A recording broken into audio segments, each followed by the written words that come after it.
Sou o professor Maurício Antunes e eu vou fazer a correção das questões referentes ao simulado para a Unirio da disciplina Ética na Administração Pública. Disciplina essa que corresponde ao Código de Ética dos Servidores, Decreto 1171 de 94. Vamos à primeira questão, questão número 26. Uma autarquia federal celebra um contrato com uma empresa privada para prestar serviços de limpeza na instituição, respeitando inteiramente a legislação vigente. Robson, experiente profissional da referida empresa, quando indagado por um administrado sobre serviço prestado por servidores da autarquia, responde de forma grosseira. Consoante o disposto no Código de Ética dos Servidores, assinale a alternativa correta. Vamos ao quadro, para uma breve explicação referente aos destinatários deste Código de Ética dos Servidores Públicos. Normalmente, na disciplina Direito Administrativo, uma disciplina muito cobrada em concursos públicos, nós temos o termo servidor sendo utilizado para um grupo presente na administração pública, ou seja, não são todas as pessoas que se encontram na administração pública que recebem esse tipo de denominação no direito administrativo. O que nós temos como uma denominação que abrange todas aquelas pessoas que se encontram na administração pública independente do vínculo, como os agentes públicos. É assim no direito administrativo. Mas a gente precisa ter um cuidado porque o Código de Ética, no seu último dispositivo, ele vai apresentar como conceito para a própria ética no serviço público quem é este servidor. É quando nós temos o apontamento de quem são os destinatários daquilo que é previsto no Código de Ética. Então, o último dispositivo prevê: para fins de apuração do comprometimento ético, considera-se servidor público. Então, a Comissão de Ética, que fica de olho na conduta daqueles que se encontram na administração pública, vai chamar quem de servidor? O Código de Ética chama de servidor e pede que faça parte desse grupo todo e qualquer indivíduo que esteja ligado, ou seja, vinculado diretamente ou indiretamente à administração pública federal. Vínculo de natureza permanente,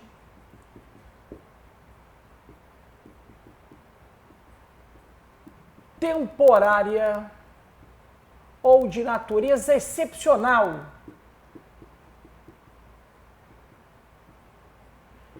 E o Código acrescenta no seu último dispositivo, ainda que sem retribuição financeira, ou seja, com ou sem retribuição financeira.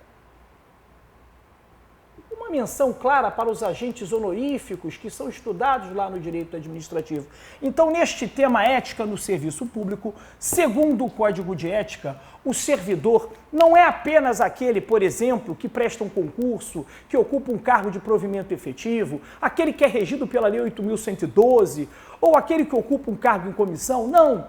Todos aqueles que se encontram na administração pública, sejam os empregados públicos, os empregados do setor privado, como na questão número 26 se apresentou. Voltando para a questão, na questão número 26, a gente tem uma referência de um contrato entre a empresa privada com a administração pública, com a autarquia. O Robson, ele é apenas aquele que tem um vínculo contratual de trabalho com a empresa e não vínculo de forma direta com a administração pública, conforme nós explicamos ainda há pouco no quadro. Então, este Robson, que trata mal, responde de forma grosseira o usuário do serviço público, o próprio enunciado demonstra que ele foi grosseiro. Então, o Robson, como foi grosseiro, De acordo com o Código de Ética, estamos tratando de um servidor? Né? Se não é feito um estudo direcionado de acordo com o Código de Ética, pode-se imaginar, ora, servidor ele não é, até porque tecnicamente outras disciplinas ensinam que ele não é um servidor, mas para o Código, para fins de apuração de comprometimento ética pela Comissão de Ética, segundo o último dispositivo do decreto. Letra A, como Robson não é regido por estatuto próprio, não é para fins de apuração um servidor? Isso aqui está errado. Letra B diz que Robson, por ser um servidor público, poderá ser sancionado com advertência. A gente até pode considerar que ele é um servidor público na administração pública, de acordo com o Código de Ética, mas a advertência não é sanção aplicável. A única sanção aplicável, de acordo com o Código de Ética, qual é? É a censura. Advertência, não. Letra C apresenta o gabarito. Robson é servidor para fins de apuração do comprometimento ético. Então, conforme nós explicamos ainda há pouco no quadro, retomando aqui o quadro, o vínculo dele, do Robson, é de natureza indireta. Ele não tem um vínculo contratual com a administração pública diretamente. Ele é contratado, né, o seu vínculo, o seu contrato de trabalho é com uma instituição privada. O vínculo contratual, quem possui? Quem possui é a empresa com a administração pública. Então ele é vinculado indiretamente. Assim como acontece, por exemplo, no direito penal, quando nós temos funcionários públicos, pois o Código Penal é um código arcaico dos anos 40, ainda traz esse tipo de denominação, como uma referência para todos aqueles que se encontram na administração pública, em razão do princípio da moralidade. Aqui no Código de Ética é da mesma maneira. Servidor é a mesma coisa que agente público, de uma forma geral, para o direito administrativo. E eu sempre faço referência para o direito administrativo porque também é matéria sempre muito cobrada, isso traz muita confusão, daí a necessidade de se fazer, sim, um estudo específico do Código de Ética, né, para que a gente tenha êxito. Não dá para ir para a prova para fazer uma questão de Código de Ética simplesmente com o conhecimento que possui do direito administrativo, porque isso pode ser um equívoco. Indo para a próxima questão, questão número 27. Analise as afirmativas. Primeiro, segundo o Código de Ética dos Servidores Públicos Federais, a moralidade da administração pública não se pauta na distinção entre o bem e o mal, e sim na ideia de que o fim é sempre o bem comum. Nessa primeira afirmativa, não se pauta, né? O que quer dizer a questão? Não se fundamenta na distinção entre o bem e o mal. Aí a gente vai agora aqui para o quadro para ver o que o Código de Ética apresenta referente à moralidade na administração pública. Tem uma regra deontológica própria, um dispositivo dentre as regras deontológicas que trata objetivamente da moralidade. É uma questão de interpretação de texto, basicamente. Porque por mais que os princípios da administração pública sejam muito úteis, né, conhecimento desses princípios que são estudados no direito administrativo, são muito úteis para que a gente tenha o raciocínio correto do que é a conduta correta. O Código de Ética ele é todo pautado nesses princípios, até porque são princípios constitucionais. Temos aqui um decreto, uma norma infralegal, evidente que infraconstitucional também. Então é lógico que quando você tem princípios da administração pública, né, inseridos dentro do seu conhecimento, a tendência, inclusive, é ter mais facilidade para lembrar daquilo que está previsto no Código. Mas a gente não tem todos esses princípios expressos, né, o famoso límpido artigo 37 da Constituição, previstos no Código. O que nós temos, né, são dispositivos fundamentados nesses princípios, mas em alguns momentos a gente até tem expressamente o princípio aparecendo, é o que acontece com a moralidade. O M do LIMP, né, é um dos princípios da administração pública, sendo que, quando ele aparece na prova de forma direta, numa questão de Código de Ética, tem que lembrar como o Código trata este princípio. E tem um dispositivo dentre as regras deontológicas que diz o quê? Que a moralidade, ela não se limita à distinção entre o bem e o mal, acrescido da ideia, olha o sinal de mais, né? Acrescido, mais o quê? Acrescido da ideia de que o fim é o bem comum,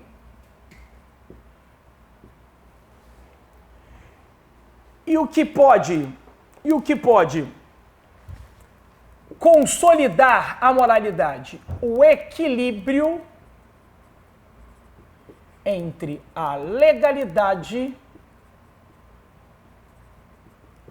e a finalidade dos atos da administração pública. Então, ó, aqui em cima ficou separado a parte principal. Vou pegar o início do dispositivo, ó.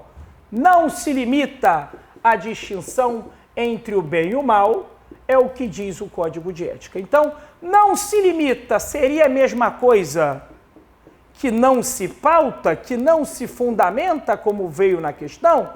Negativo. Voltando para a questão. A questão diz que não se pauta, quando na verdade o Código de Ética diz que não se limita. Então significa o quê? Está errada essa primeira afirmativa. Porque quando o Código de Ética diz que não se limita, significa que é isso e mais alguma coisa. Ou seja, se fundamenta na distinção entre o bem e o mal e mais alguma coisa, então evidentemente que esta primeira afirmativa está equivocada. Vamos para a segunda. Segundo o Código de Ética dos Servidores Públicos, né? Estou aqui na segunda.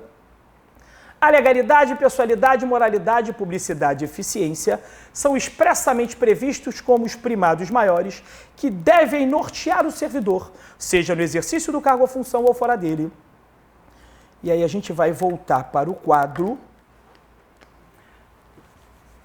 É agora uma questão que trata daquilo, né? Na verdade, uma afirmativa dentro dessa segunda questão do simulado, do assunto ética no serviço público.